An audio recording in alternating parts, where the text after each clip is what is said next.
A first big step towards making the management of Fair Park a public-private partnership could come later this week. Dallas Mayor Mike Rawlings wants the park board to vote Thursday. Tonight, he made his case. Fox 4's Deanna Zoga at Fair Park, listening to opinions on both sides. Deanna. Well, Clarice, this agreement for the moment is in the hands of the Park and Recreation Board. The mayor clearly expected a vote earlier this year. It did not happen. Today, called a press conference at City Hall to publicly urge the board to take action this week, send this proposal to the full city council, which would then consider what could be a major change to Fair Park. I've seen firsthand how it's utilized and how it's not utilized. Living down the road from Fair Park, Anna Hill has a front row seat to the action during the State Fair of Texas in the fall, and the lack of it most other weeks of the year.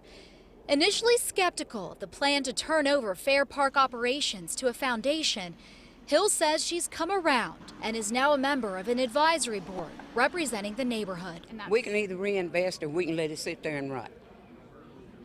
And if we do that, then I'm going to hide my face. And there'll be a lot more people hiding too.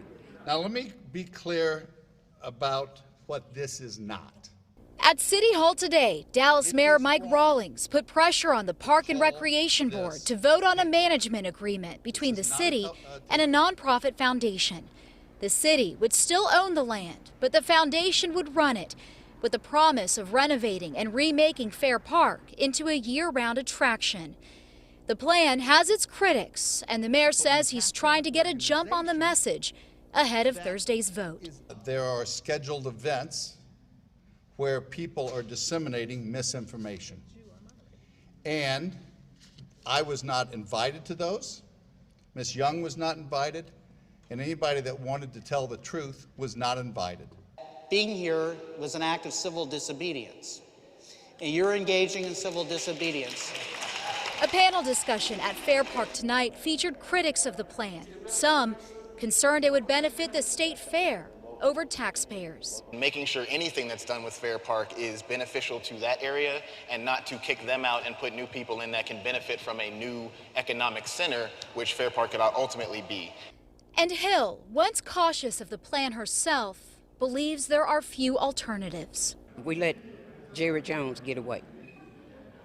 Now we have a chance to do something else, but we can't do it on bond money and just saying City of Dallas needs help. We need private funding.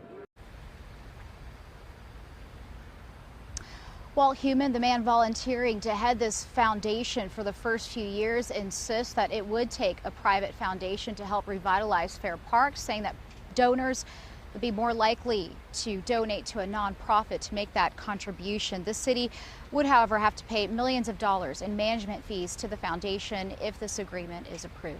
Back to you, Chris. Very passionate views on both sides of this issue. Obviously, the mayor, Deanna, is concerned about the timeline, but why is he pushing the vote now? Well, some of the critics here tonight were asking that same question. They believe that there could be more time to have more discussion on this and hammer down some of the finer points of this agreement, make them public. But the mayor says he wants the contract to pass the Park and Recreation Board level, go to the full council in time for budget discussions this fall.